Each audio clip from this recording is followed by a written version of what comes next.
The Vancouver Canucks make multiple shocking roster moves by sending two players to Abbotsford, including one of their NHL goaltenders, and calling up a top prospect from Abbotsford. We're going to break down this and more later on this episode. Before we start, I just want to give a huge shout out to everyone that's subscribed. We're trying to reach 5,500 by next Sunday. So if you're not subscribed yet, it's completely free and you can go down and hit that subscribe button to keep up to date on everything to do with the Canucks.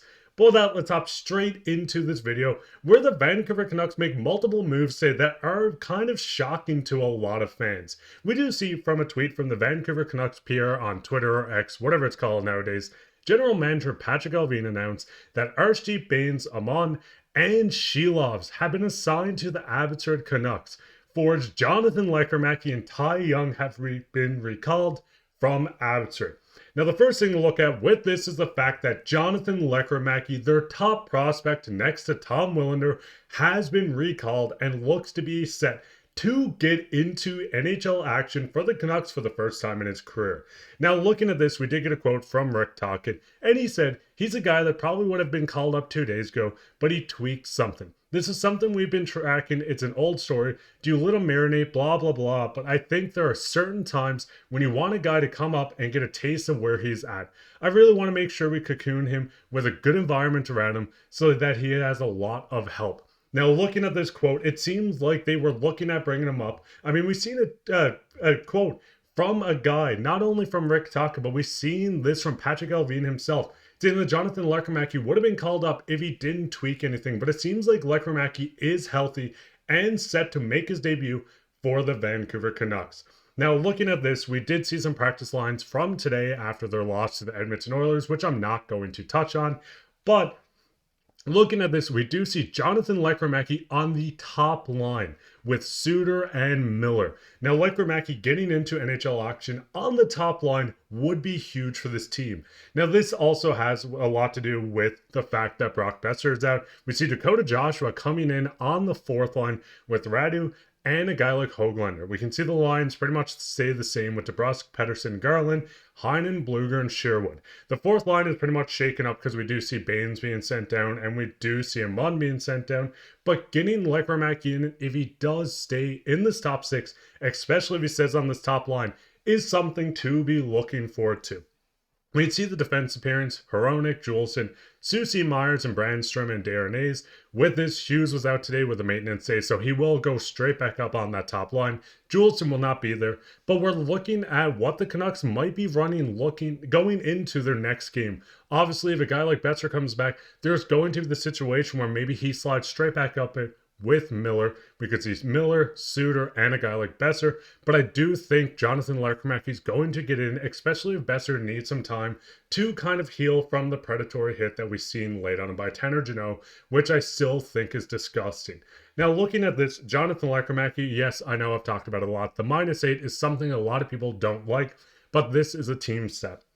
In 7 games, we see 5 goals, 2 assists for 7 points. He's third in the AHL in shots on goal, and he missed the start of the season. He's been firing on all cylinders. We see him with 5 goals. He's an elite goal scorer. Like I've said before, we've seen him lead tournaments in the World Juniors in goals. He won MVP in this tournament, winning silver against the United States. We've seen him play with Abro in a professional hockey league with grown men, leading his team with 19 goals. When Jonathan Lekkerimaki didn't score, they didn't win games.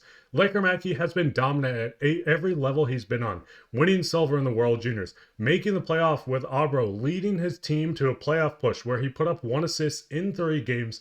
We can see back when he played in the Swedish 1 League, 15 points in 15 playoffs games. This guy is a gamer. He's only 20 years old, 15th overall pick in 2022.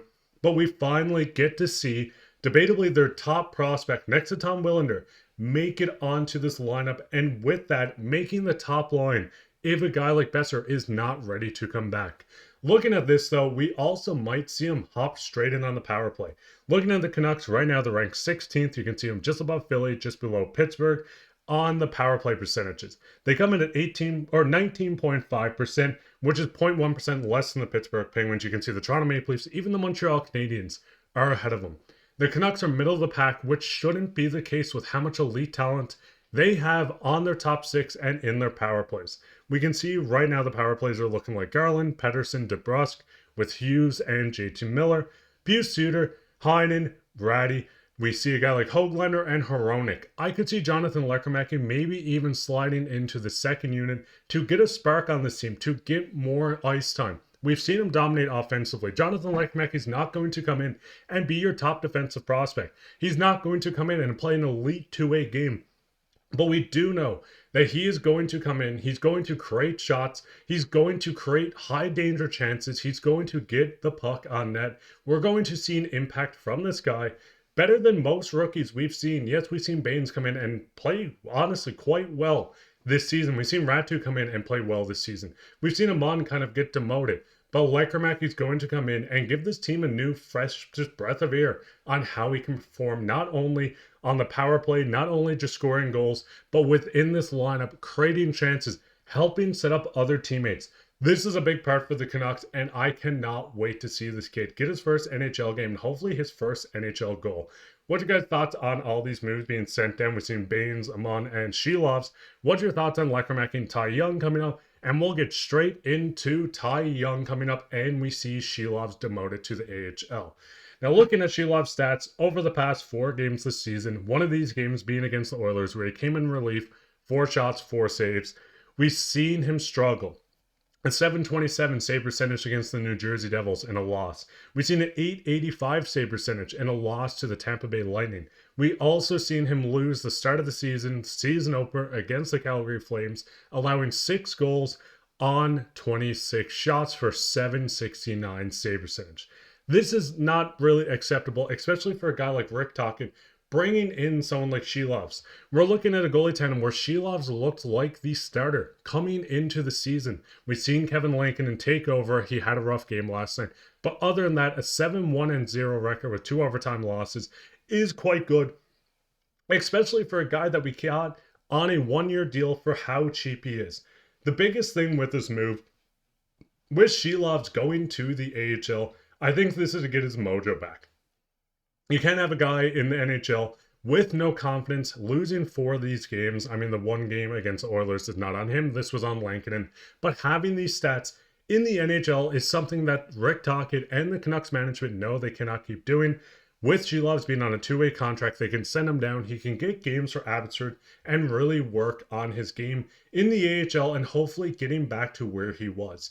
Looking at Ty Young coming up, Ty Young makes a jump from the ECHL where he put up a .974 save percentage in 2 games. We've seen previous seasons a .903 and .889. We've seen him in the AJHL putting up .918. WHL, he had an .899. This is a young player, 20 years old. Ty Young was selected in the 5th round, 144th overall in 2022 by the Canucks. He makes the jump straight from the ECHL up to the NHL. Now, looking at this, I don't think Ty Young is going to get into games. I think, if anything, they're going to let Silovs get some action in the AHL and continue just to run Kevin Lankinen as the starting goaltender. Maybe Demko is on the eye of coming back, but I don't think we're going to see Silovs suit up for the Canucks for maybe a couple of weeks, especially if he doesn't get things going in the AHL. What would you guys' thoughts on a guy like Jonathan Lekkerimaki being called up? What's your thoughts on Ty Young being called up? Do you think this is just a roster move, or do you think he's going to stay up until Demko's back and maybe just let Silovs get some action in the AHL? What's your thoughts on all these moves with Bains going down and everything in between? Let me know down in the comments. But speaking on comments, we'll get everyone's favorite topic, which is coming from victims. They said, I've looked up the career of this future considerations dude. He's been traded so many times with no stats, no goals, no assists, not even a single game played. Do you think this is a conspiracy theory by the government covering up for teams exploiting the salary cap? Pretty sure he was traded. And listen, this is a hilarious comment. I seen them say they wished I used this comment because I did use their comment yesterday. So here you go. I got you. I'm going to use this one. And the biggest thing with this is it is with the Daniel Sprong trade for future considerations. This is probably the most traded player in NHL history with future considerations playing for every team. But all jokes aside, what's your guys' thoughts on everything? Go down and leave a comment because you could be featured on Comment of the Day. While you're down there, leave a like, subscribe, share this with your friends. We're trying to reach 5,500, so if you want to join the Canucks Digest community, make sure to go down and hit that subscribe button. But I've been your host, Mark Bye, and if you enjoyed this, I'll see you on the next one.